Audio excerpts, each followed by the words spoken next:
नमस्कार, स्वागत है टीवी न्यूज नेटवर्क में। मैं हूं अफसर शालिनी। आइए बढ़ते हैं आज की बड़ी खबर की ओर। दर्शकों, इस वक्त हमारे समक्ष है राजेश शुक्ला, जो कि आप प्रभाग क्रमांक 12 से भारतीय जनता पार्टी की तरफ से आप एक संभावित उम्मीदवार हो। सर, हमारे चैनल में आपका बहुत बहुत स्वागत है। बहुत बहुत धन्यवाद। हाँ शुक्ला जी, हम आपसे ये जानना चाहेंगे कि प्रभाग क्रमांक 12 में आप ये बताइए किस तरह का आपका जनसंपर्क है और क्या विकास के मुद्दे हैं जो लोगों के समक्ष आप ले जाना चाहोगे, और क्या रणनीति रहेंगी, उस बारे में आप थोड़ा बताइए हमारे दर्शकों को। नमस्कार, मैं राजेश शुक्ला सनातन रक्षा फाउंडेशन के राष्ट्रीय अध्यक्ष के तौर पे तो ऑलरेडी काम कर ही रहा हूँ, और पिछले 30 वर्षों से बजरंग दल की ओर से काम करता रहा हूँ। उससे पहले मैं भारतीय जनता पार्टी झोपड़पट्टी आघाड़ी का नागपुर शहर का मंत्री रहा हूं।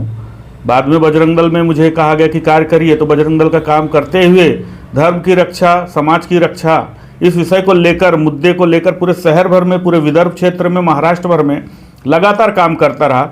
लेकिन उससे पहले मैं नागपुर में, अपने प्रभाग में, अपने क्षेत्र में, अपने लोगों से हमेशा जुड़ा रहा, क्योंकि समाज में जब ही इज्जत होगी जब मैं उनके साथ जुड़ा रहूँगा, और मेरे समाज को मैं छोड़ के बाहर तो जा नहीं सकता। इसलिए प्रभाग 12 को तो पूरी अच्छी तरह से जब भी जरूरत पड़ी है मैं उनके साथ हमेशा खड़ा रहा हूं, और उनके लिए काम लगातार करता रहा हूं।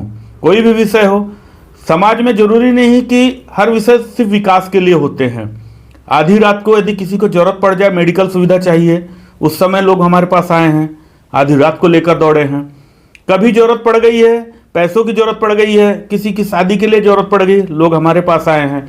हमने श्री गजानन महाराज सभागृह के नाम से एक हॉल भी शुरू किया है, जहां पर हमने कई ऐसे बच्चियों की शादी निःशुल्क की है जिनकी आर्थिक स्थिति बहुत गंभीर थी। उनके माता पिता जब शादी करते हैं तो इतना प्रसन्न होते हैं कि जो चीज़ उन्होंने सोचा नहीं था उससे भी ज़्यादा उनको अच्छा रिस्पॉन्स मिलता है। ऐसा भी कार्य होता है। विकास कार्य का विषय ऐसा है कि पिछले 4-5 साल से आपने देखा कि चुनाव हुए नहीं। एक प्रशासन ने अपना डंका बजाकर बैठा था, इसके ऊपर कुंडली मारकर बैठा रहा कि चुनाव नहीं होने देंगे। ये प्रशासन ने क्या किया पता नहीं, लेकिन इस बीच में जो विकास कार्य होने चाहिए थे वो हुए नहीं।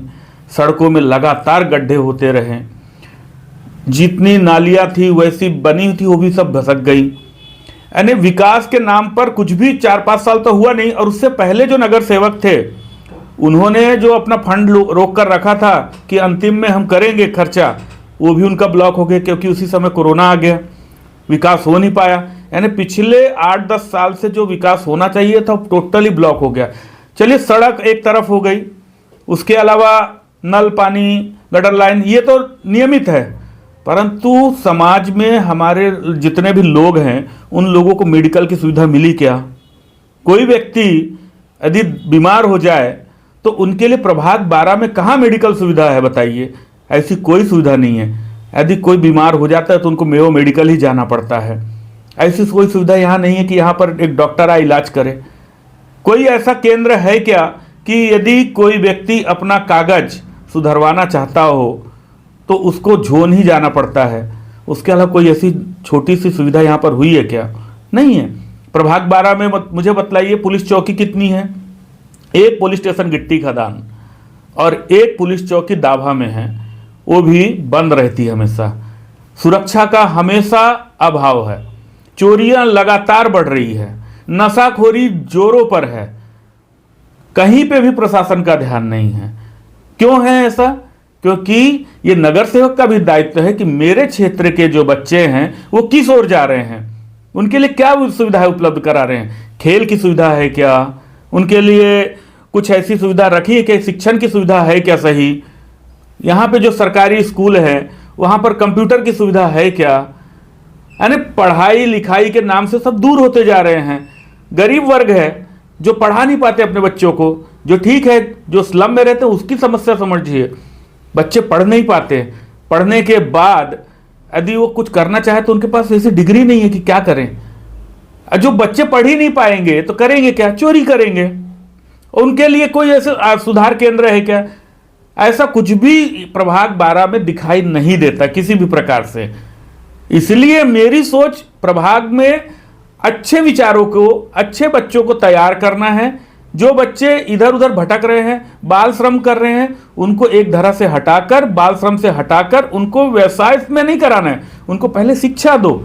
स्वयं से शिक्षा लेने के बाद खुद अच्छा व्यवसाय करेंगे, अच्छा व्यापार करेंगे, अच्छी नौकरी करेंगे। शुक्ला जी, आप न सिर्फ सामाजिक बल्कि धार्मिक कार्यों में भी काफ़ी अग्रसर रह चुके हैं, आपकी एक पहचान है। अभी बीच में हम लोगों का मीडिया सर्वे हुआ था, तो उसमें ये बताया गया है कि यहाँ के जो पूर्व नगर सेवक थे उन्होंने कोई विकास पर ध्यान दिया नहीं। आज टोटली विकास अधूरा है यहाँ पर, और जैसे जो आज जो रोड की हालत भी खस्ता है, कचरों का ढेर है, ये सारी समस्या, नागरिक समस्या लोग आए दिन फेस कर रहे हैं। लेकिन इसके बावजूद भी यहाँ पे भारतीय जनता पार्टी की तरफ से अनेक दावेदार हैं, लेकिन उस फीडबैक में कहीं भी लोगों ने आपका जिक्र नहीं किया कि अपना राजेश शुक्ला जी काफ़ी एक्टिव है, एग्रेसिव है, हमारी समस्याओं को रात दिन कभी भी सुलझाते, ऐसा उनका कुछ कहना नहीं, आपके बारे में फीडबैक कम है। उस संदर्भ में आप क्या कहोगे? देखिए, ऐसा है कि मैं बहुत अच्छा हूँ और आप बहुत अच्छे हैं, ये कहने में बहुत फर्क, बहुत अंतर होता है। जिनको चुनाव लड़ना है वो कभी दूसरे कैंडिडेट के बारे में सही कहेंगे क्या? ये सवाल करने के लिए जनता के बीच में जाना होगा। जब जनता के बीच में जाएंगे तो जनता आपको बताएगी कि कौन कितना अच्छा कार्य किया हुआ है। आज क्यों प्रभाग 12 में ओपन वर्ग के लिए 12 लोग आ रहे हैं, आपस में ही लड़ रहे हैं, क्यों ऐसा? और वो जितने लड़ रहे हैं उनकी कैपेबिलिटी क्या है, उनका स्टेटस क्या है मार्केट में, वो जनता ही जानती है। कई तो ऐसे हैं कि यदि पार्टी ने आज उन्हें कह दिया कि 10 लाख रुपए आप पार्टी फंड में जमा कर दीजिए, उसके बाद हम टिकट फाइनल करते हैं, उसमें से पूरे के पूरे ही विड्रॉल कर लेंगे। 100 बात की एक बात यही कह रहा हूं, फाइनेंशियल स्ट्रांग भी होना जरूरी है। चुनाव का विषय ये नहीं कि कहते आप कुछ भी करें, आप समाज के लिए क्या स्वयं से लगा सकते हैं। आप नागपुर महानगर पालिका से कमाएंगे, उसके बाद जनता के लिए लगाएंगे क्या? समय पे आपकी व्यवस्था क्या है, ये भी तो देखना जरूरी है। और ये हमने किया है, अपनी जेब से ही आज तक लगाया है। आज हमने धार्मिक विषयों पर भी काम किया है, मंदिर टूट रहे थे, मंदिरों को बचाया है, उसके ऊपर भी हमारे ऊपर कई धाराएं लगी है। गौ हत्या होती है, गायों को बचाया, गायों की रक्षा की है, घरों से गाय चोरी हो रही है, उनके लिए हमने दौड़ा है। तो ये सब विषयों के लिए भी हमने दौड़ा, जिससे जनता का रुख हमारी ओर और ज्यादा हुआ है। इसलिए जनता से ये सवाल करना जरूरी है, ना कि उन प्रत्याशियों से कि जो चुनाव लड़ रहे हैं। मैं तो ये कहता हूं कि यदि बीजेपी प्रभाग 12 से किसी भी ओपन कैंडिडेट को चुनाव लड़ने का अवसर दे दे तो हमें लड़ने की आवश्यकता ही नहीं पड़ेगी। समस्या इस बात की है कि बीजेपी प्रभाग 12 में एससी कैंडिडेट को एससी की टिकट देती है, ओबीसी को ओबीसी की टिकट देती है, एसटी को एसटी की टिकट, लेकिन ओपन कैंडिडेट को कभी ओपन की टिकट नहीं देती। सबसे बड़ी समस्या यह है। तो उन कैंडिडेटों को भी समझना चाहिए कि हमारे बीच में से एक आदमी कोई भी खड़ा हो जाए तो पार्टी को देना ही पड़ेगा। अरे ऐसा हम करते नहीं है। नहीं, जैसे कि आपने कोरोना काल में काफ़ी लोगों को मदद पहुंचाई और सनातन धर्म से आप जुड़े हुए हैं और लोगों के सुख दुख में भी हमेशा आप हाथ बटाते हो और आपका जन समर्थन भी लोगों का आपके साथ है, तो क्यों ना पार्टी ने आपको टिकट देना चाहिए, उम्मीदवारी देना चाहिए, ताकि और विकास यहाँ पे गतिमान हो, ऐसी आपकी भावना है? देखिए, ऐसा है, भारतीय जनता पार्टी एक चमत्कारिक पार्टी भी मैं कह सकता हूँ। पहले ये पार्टी फर्श पे थी, आज अर्श पे है, तो उसी प्रकार इसका कार्य भी है।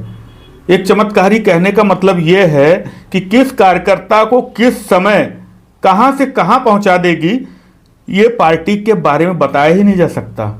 और पार्टी का मेरा अधिकार है मांगना टिकट, देना नहीं देना विचार करना ये पार्टी का कार्य है। हाल ही में भारतीय जनता पार्टी की तरफ से 3 सर्वे किए गए थे, वो सर्वे काफी गोपनीय है। तो यदि पार्टी ने सर्वे के हिसाब से यदि आपको टिकट देती तो आप तो विकास करोगे जैसे कि आपने कहा, और यदि सपोज टिकट नहीं मिलती तो आपका क्या रुख होगा? पार्टी में आप निष्ठावंत रहोगे या फिर अपक्ष लड़ोगे? किस तरह की भूमिका करेंगे आपकी? अभी तो हमारा निर्णय ये है कि पार्टी हमें टिकट दे, और टिकट नहीं देती है तो वो 30 तारीख के बाद निर्णय लिया जाएगा कि पार्टी के विरोध में जाना नहीं जाना बात का विषय। पर हमारा तो अभी ऐसा सोचना कि पार्टी हमें टिकट देगी ही देगी, क्योंकि हमने अपना पक्ष रखा है। पार्टी ये जानती है कि किसको टिकट देना है, पार्टी इसके लिए सक्षम है।